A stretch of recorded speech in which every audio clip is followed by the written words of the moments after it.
Hi there, this is Marc Brunet with CubeBrush.com. In this chapter, we're going to be looking at how to paint and draw breasts. So this is one of the harder things in the female figure to get right, especially as a male artist, because it's not something that you'll see as often as your hands, for example, that are constantly in your field of vision. I mean, breasts might be if you're in a particular situation, I don't know, but most of the time, it's something that's hidden under clothes. And especially as a male, you're not seeing it in the mirror every day, or when you take a shower. So it's something that's a little bit more foreign, so that it's not as easy to kind of recall in your memory as other things. So if you're a female, for example, if you're a woman, this might be a little bit easier for you. But regardless, it's a complex shape, and it's often messed up. So I wanted to take an entire chapter to cover this topic and actually give you a proper rundown on how this should actually be drawn. So I'm gonna get right into it. So we're gonna go and sort of simplify our torso. So we're gonna have this is gonna be our torso, so the rib cage, and then we're gonna see how the breast attached to it in a very, very simplistic way, and then we're gonna sort of add a little bit more details and add more details. So basically do what we've been doing so far. So start simple and then add levels of complexity on top of that. So the basic shape of breasts laying, basically hanging. So if the person is standing up, it's going to be not circles. So it's not going to be like this. Those would be probably fake. If you have real breasts hanging from from a standing position, it kind of looks like teardrops. So you can imagine a teardrop that looks kind of like this, and that's actually pretty accurate. So if you kind of angle them a little bit, so it's not going to be straight down like this, but it's going to be angled a little bit, so kind of like this instead. And then you do the same thing on the other side. So you can also imagine that if you want to simplify it or stylize it a little bit more, it's kind of like an inverted heart. So if you take it a little bit further, maybe you have the neck right here. So you start from the neck and then you draw this big heart shape, kind of like this, and that would give you pretty good shape for your breasts. But in our case, what we're going to do is consider them teardrops because they're going to interact with the muscles underneath, and it's just a little bit easier to understand how they behave when you consider them as each their own individual thing as opposed to one big mass. So this is the the simplistic way to represent them, and then you'll have obviously the nipple that's somewhere on here, so it's not up here. It depends, right? It's in this area generally, so it might be down here, or it might be up here, or up here even. It depends on the person, so there's all kinds. I'm sure everybody's aware. So now what we're going to be doing is actually placing this on an actual body. So I'm going to take the one that we've been working on from the beginning here. So I'm going to take this lady here, push her down there, and we're going to fix that. So we can't actually erase what she's got already because we're going to be replacing it.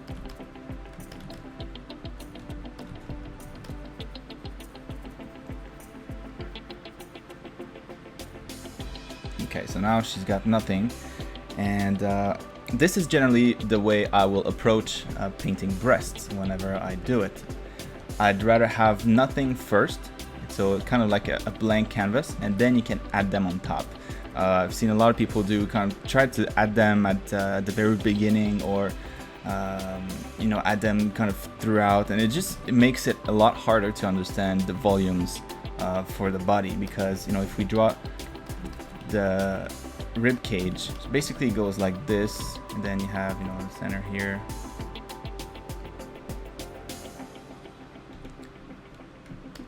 and if the lighting was from the top, so you would have kind of light hitting the shoulders like here, and then hitting the collarbone, and the other side, the same thing.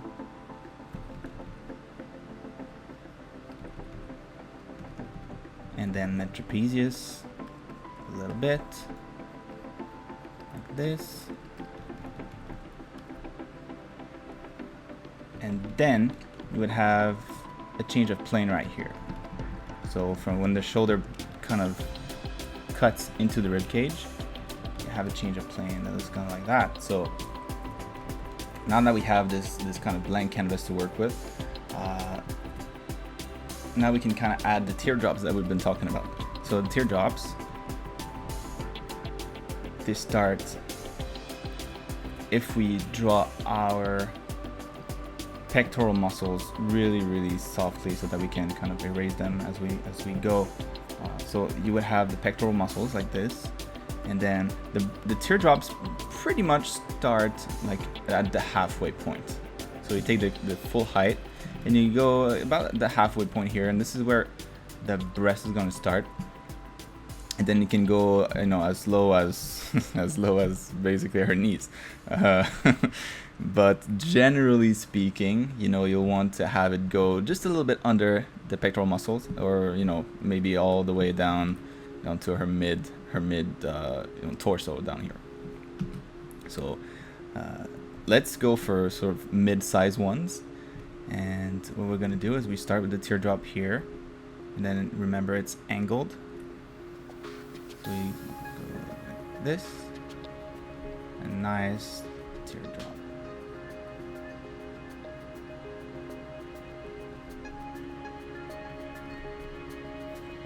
Alright, so something like this, and obviously you want to make sure they're both the same size. Otherwise that's not going to look right. Okay, and then so that would be a good position. So now we can start to sort of erase the stuff that's not needed. So we don't want, you know, the outlines at the top here, because that's not what it should look like. So we can start to fade those out a little bit like this. And then what happens, you know, in this area here, so how this part here ends, where it ends, so it, you know, doesn't go like this, it doesn't go like this. It kind of connects to it kind of, you know, that line here, like the breast line, the outer side here, kind of bleeds into the pectoral muscle. So you have something like this, you know. So that's why we drew the pectoral muscles in the first place, because we have now a line to kind of make them connect. So it would be kind of like that. We zoom in a little bit more. And then I'm going to clean this up.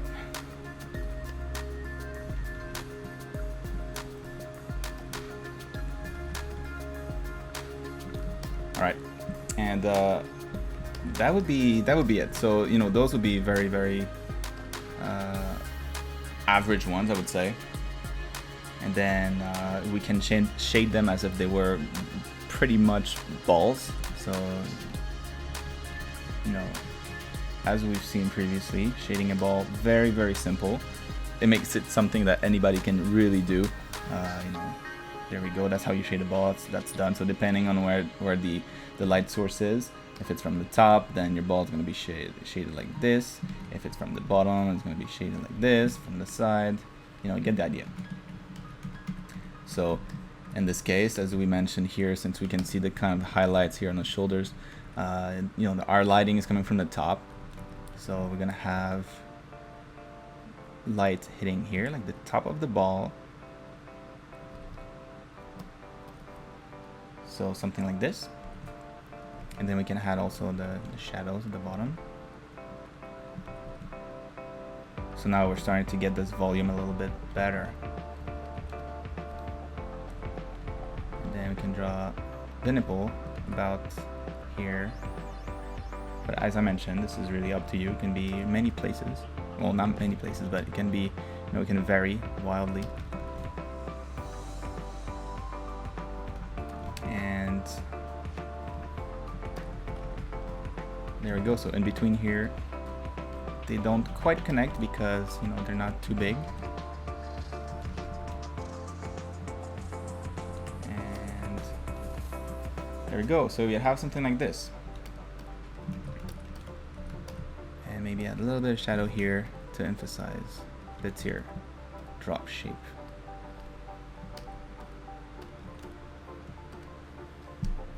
So that would be, you know, how you do it basically. So now we know the basics, and of course, you know, I've only shaded this area here, so you know, this is why it's a little bit too bright right now. So, you know, if I wanted to do the same thing, I would have to, you know, add a highlight to the rest of the body.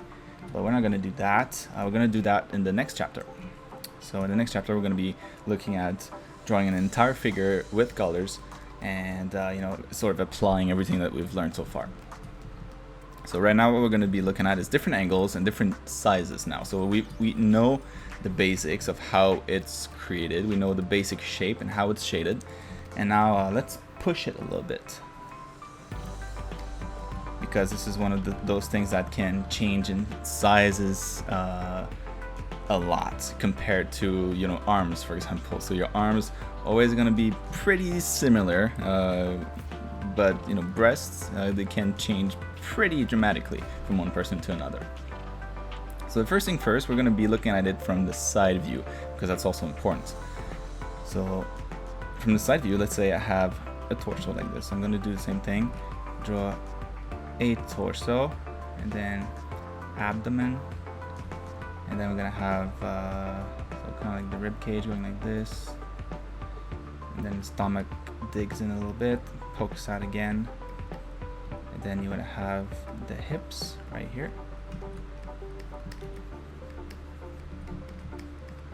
and then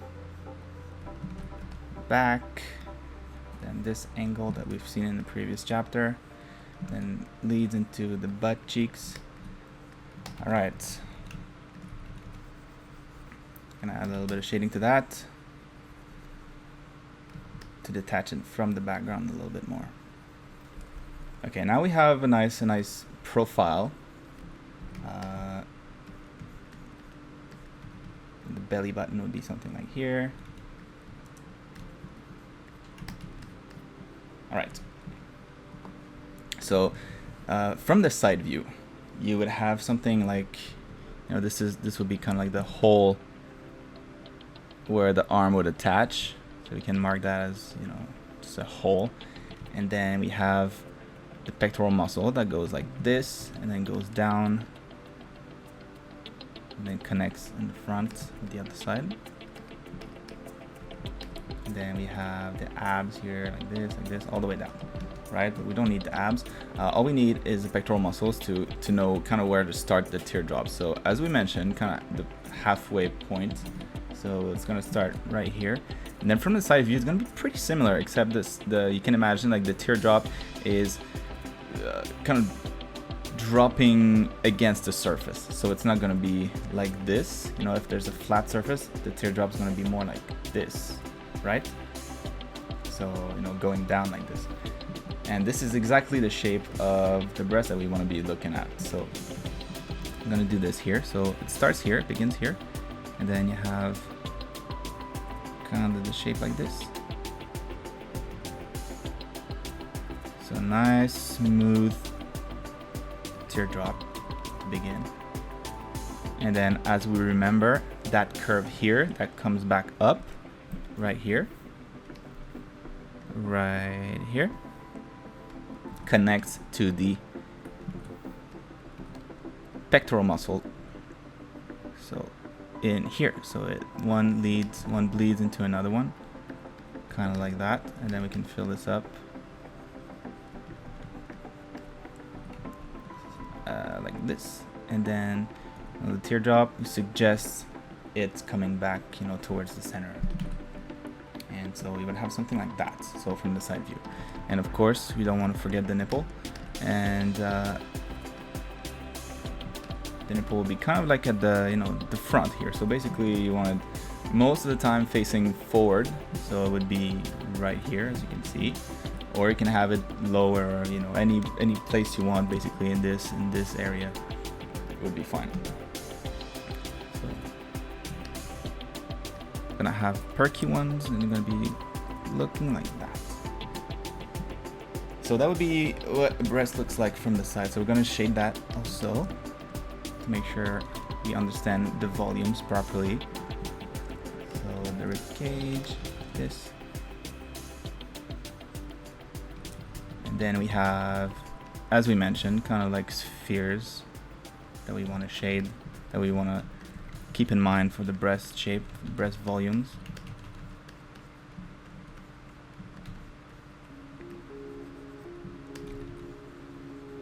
Something like this. And then light at the top, because our light source is coming from the top. And then that would be it.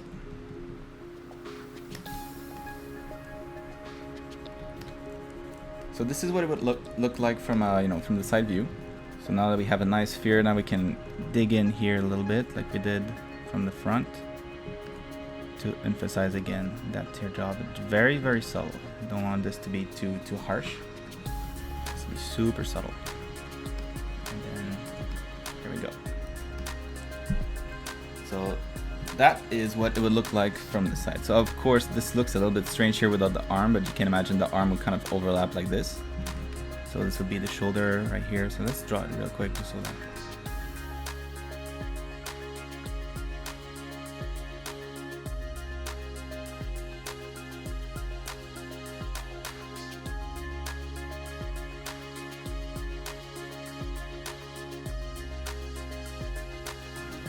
So of course, if you're doing these exact steps and it doesn't look right, then maybe the rib cage was a little bit too big. So that's why I'm correcting it a little bit. It wasn't perfect, so I had some changes to make.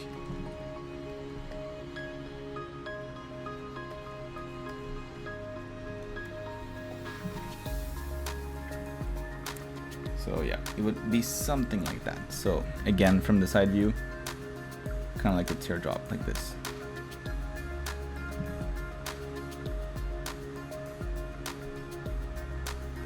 So pretty simple shape. And then from the front, same deal, but at an angle. All right, now let's look at different sizes. So for this, it's a little bit easier from the front. The side view is going to be the same deal. So all you have to do is just make that teardrop a lot bigger. So if we start like this and we want like something massive, something like ridiculously big, maybe goes all the way down here.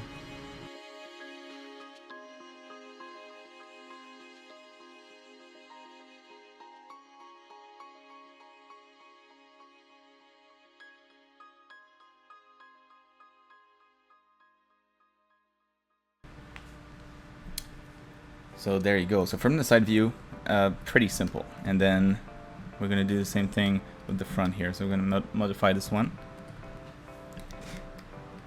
Okay, now doing the front view, let's say we make those really, really big. Making breasts bigger is not as easy as it might sound. So what we're going to start with here is the same kind of deal we had before. So we take the same teardrops shape that we had. And what's not going to change is the starting points right here of those teardrops. So this is always going to be the same thing.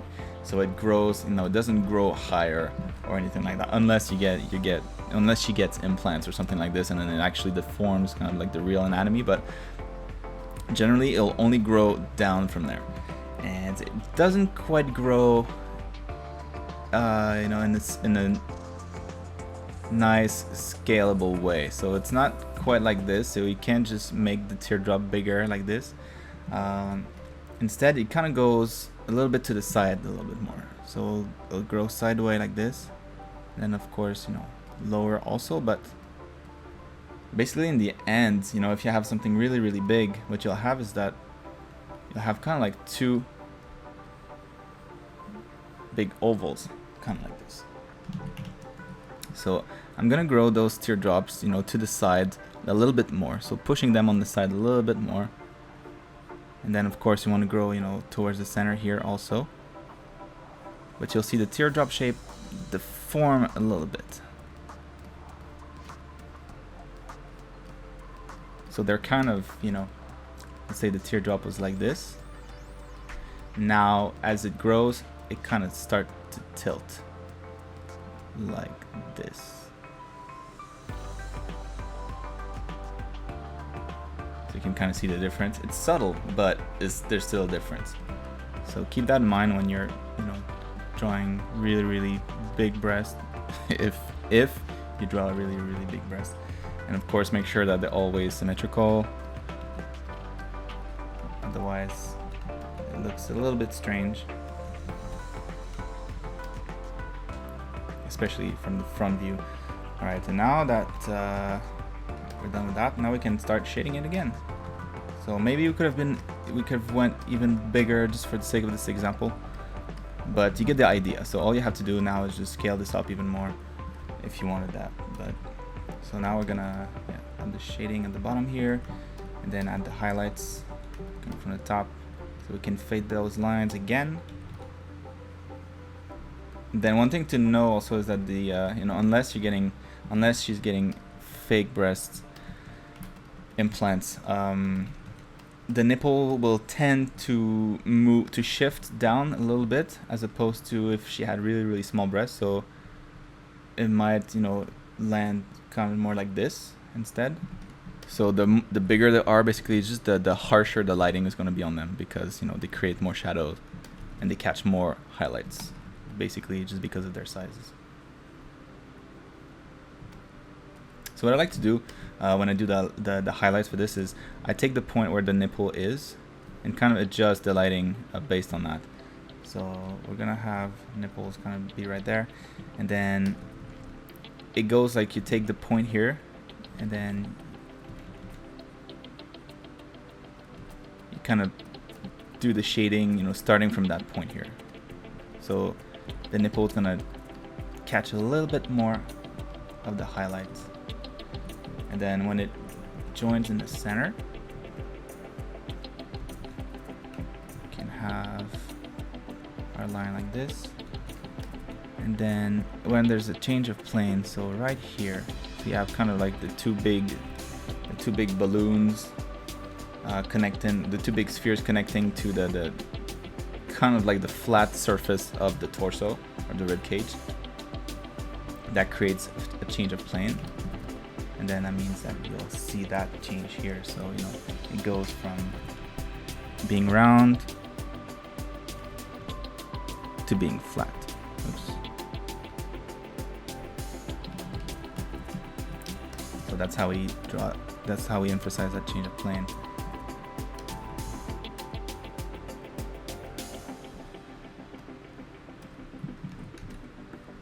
So yeah, so it would look something like this.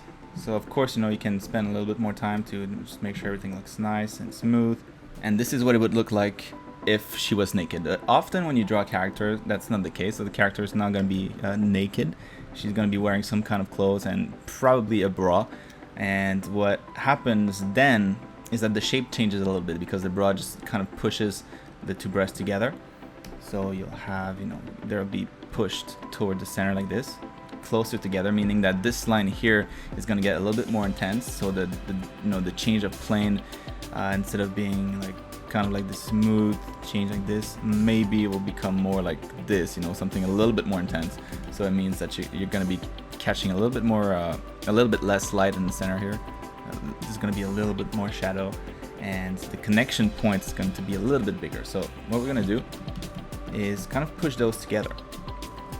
So imagine that she's wearing a bra, and the bra generally will try to push the breast in so that it fits within the silhouette if she didn't have any breasts. So it would be kind of like the silhouette of the rib cage, and past that a little bit if the breasts are really big. So you can imagine this is kind of like the line that you want to make them fit within the container, and it might go a little bit past that, but not so much. So what we're gonna do is change our line so that it gets a little bit closer.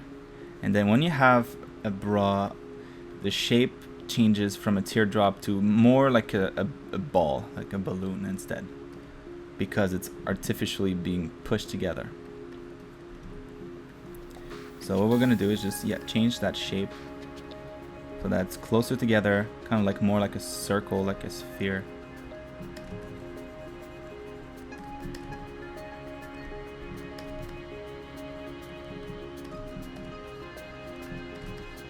see what that looks like.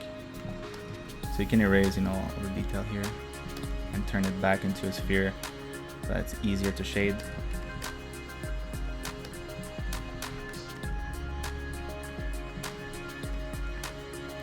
So real quick, you know, what I'm trying to do here, let's say you have, you know, two volumes that are like this. Then you push them together, you would kind of get, you know, this thing here. If they're being pushed together, like this. So this is kind of what we're trying to this is kind of what we're trying to draw here. So we'll have this flat line here.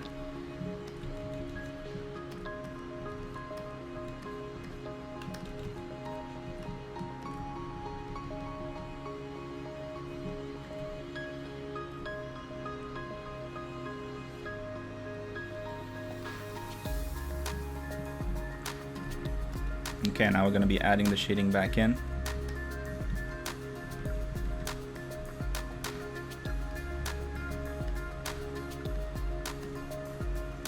So, as I mentioned, emphasize the shape of the ball, meaning that all the lines, all the outlines of the breast are going to be a little bit more intense when they're pushed together. And fix the highlights like this.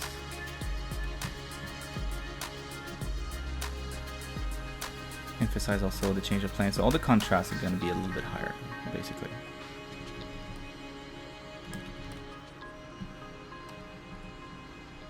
So you would have something like this.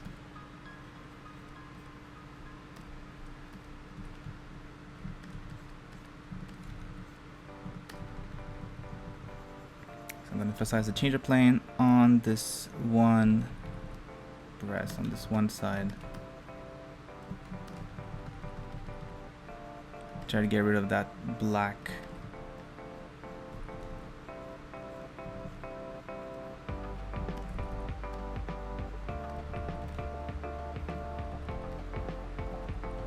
Soften everything.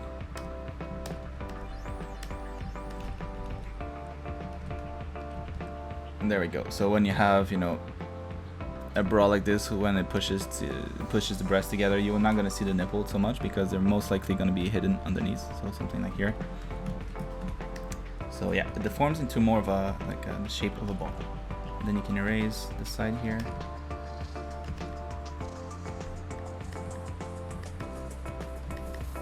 And that's kind of what it would look like.